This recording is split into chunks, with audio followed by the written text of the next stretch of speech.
This is going to be wild, folks. Losers round 3 conflict versus Ban Manaphy. Both of these gamers are 1-1, trying to stay alive with their final chance in this double elimination bracket in the Jimvite 2.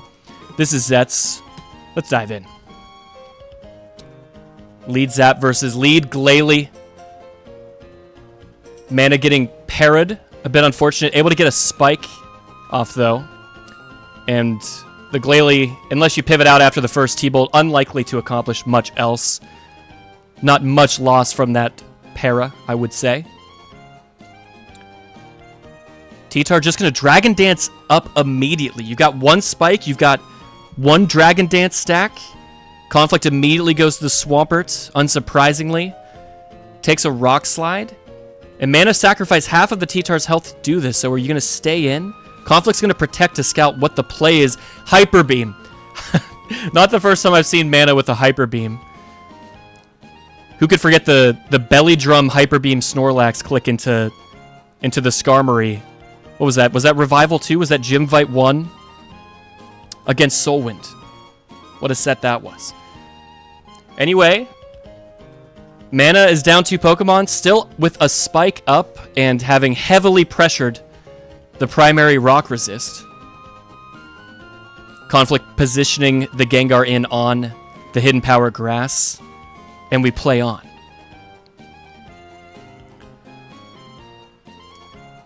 The Wisp dodge is rather nice. Mana likely to continue to click Ice Punch. Crit or Freeze could have saved a little bit of health. And at this point, yeah, with that state, Conflict saying, I just want to take some guaranteed value. Get some damage on the Gengar if I'm not going to be able to hit the Wisp. Imagine missing a second Wisp. Could have been devastating. T-Tar is here. Was it Crunch or is it Physical? It's Physical T-Tar. And Mana's able to get a Metagross in relatively safely. Not revealing leftovers, though. Taking an Earthquake. And its Agility, likely Lumberry on the Metagross. And with the... By the way, folks, yeah, look at the Swampert. The Swampert's dead to any move. I suppose the Zapdos can come in, it's fully healthy. Many Agility meta don't run Rock Slide. The meta may feel inclined to explode. Of course, Conflict could go Gengar. What's the play? It's Double Edge. Okay, and we've chunked the Zapdos. We've eliminated the Swampert. What else does Mana have in the back to try to continue to keep the pressure up? And can Conflict hold off this highly aggressive team? And this Gengar is going to have to get sacked, I believe. Mana's Gengar has represented faster all game. And there it goes. Mana slowly clawing his way back into this one. T-Tar back. Again, it was revealed Physical. Could Mana just click Wisp here? No, of course, we're pivoting to the Hitmonlee. Anybody could have told you that. For real, though, what is this? What is about to happen? We're subbing in front of the T-Tar, hoping that Conflict would go elsewhere. Do we have... no, there's no Pinchberry. Unless with the mechanics of Gen 3, maybe because the sand happened, it doesn't occur until this turn? No. I have no idea what item the Hitmonlee would have it. Maybe it's Black Belt. What's the item, folks, that makes your super effective moves do even more damage? Well, this is a team, and this is a game of Pokemon. The Zapdos goes down. Conflict still has half of his team, though. T-Tar's coming on a few spikes, but still quite healthy. And if you have Wisp, this is the turn to click it. No. Mana will just be taking the HP grass value. There goes the Gengar, and whatever's in the back has quite the road ahead of it. It's Mence.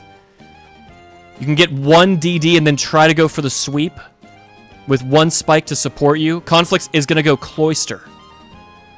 And I don't believe that, yeah, with all the defense that Cloyster has, you're going to need a Rock Slide flinch or like an HP Flying crit or something of that sort.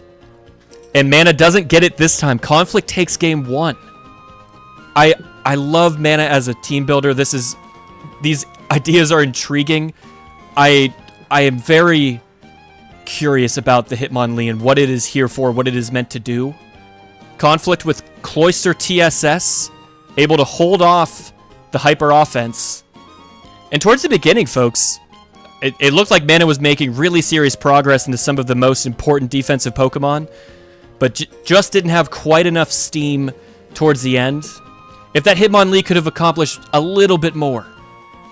And I'll always wonder, what was that item? But we must move on. We must move forth into Game 2 and what could be Mana's last game of the entire tournament. Lead Snorlax. It's not going to be the Belly Drum variant, right? Okay, clicking Fire Blast, trying to catch the Skarm coming in, but Conflict instead pivoting T-Tar.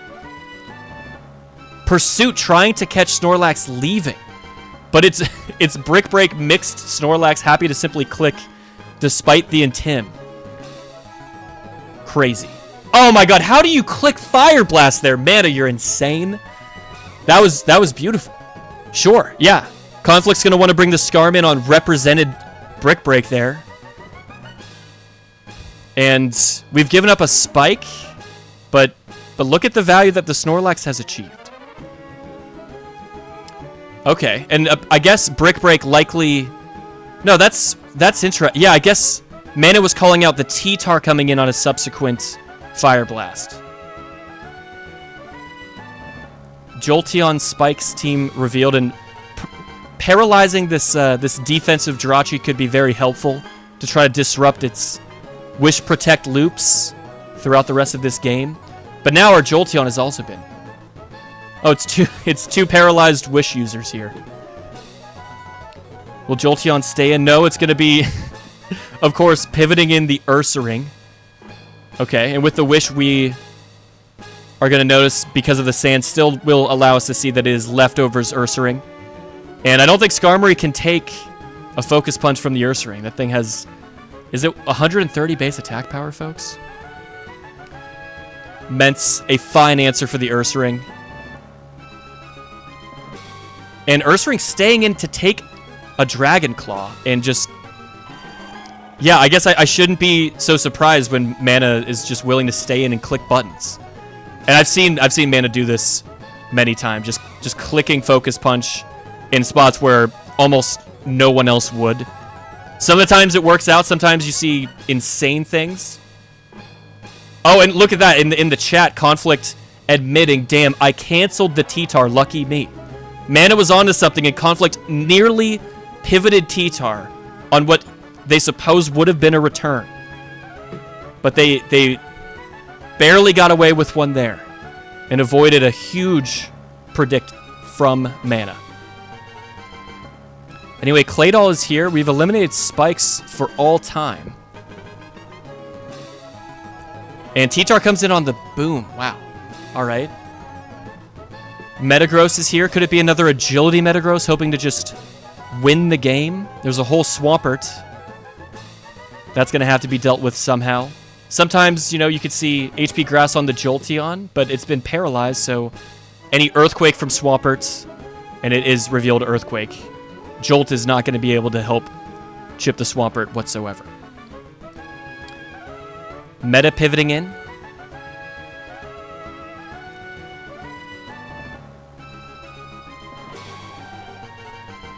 Oh, the Fire Blast burn is massive. There's no way Mence is living that without that burn. That could be game winning and set winning for Conflict. Some very good sportsmanship in the chat between the two players. And just like last game, Mana with an interesting offensive team, but just behind in the mid game, nearing the end game now.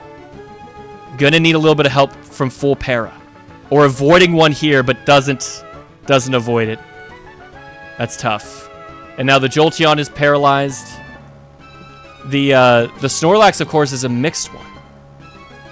And it's crucial. You need a full para here on the Jirachi. You don't find it.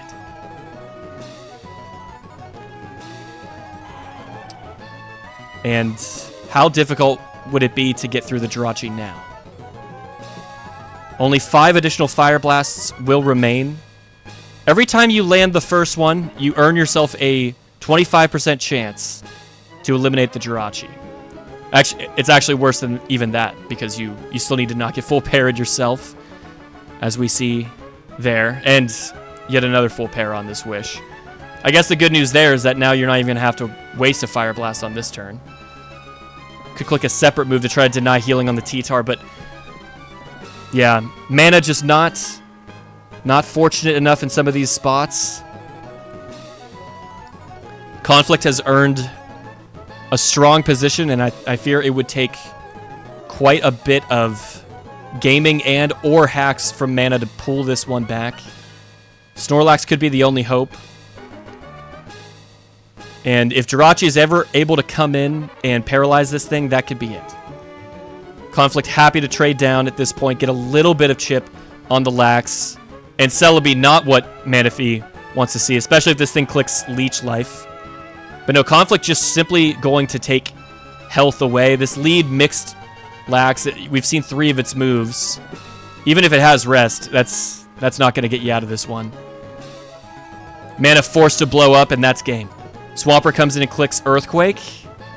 And Conflict has eliminated Ban Manaphy in round 3. We'll move on. An excellent gamer across generations. And showcasing that here in Jimvite 2. Very well done. Congratulations to Conflict. Thank you to Mana for entering. I must say, I'm a fan of Mana, and I was sad when they did not enter ADV Revival 2. I was excited to watch them play in this tournament, and I'm sad that they won't be moving on. But Conflict is an excellent gamer as well, and they deserve a lot of credit. That does it this time, folks. Keep in mind, we're still accepting donations for the prize pool. How about if you can? We appreciate everybody who's done so up to this point, including JBL, Wave, J4, and other donators as well. This has been Zetz. Thanks again so much to everybody who supports this channel, and we'll catch you guys in the next video.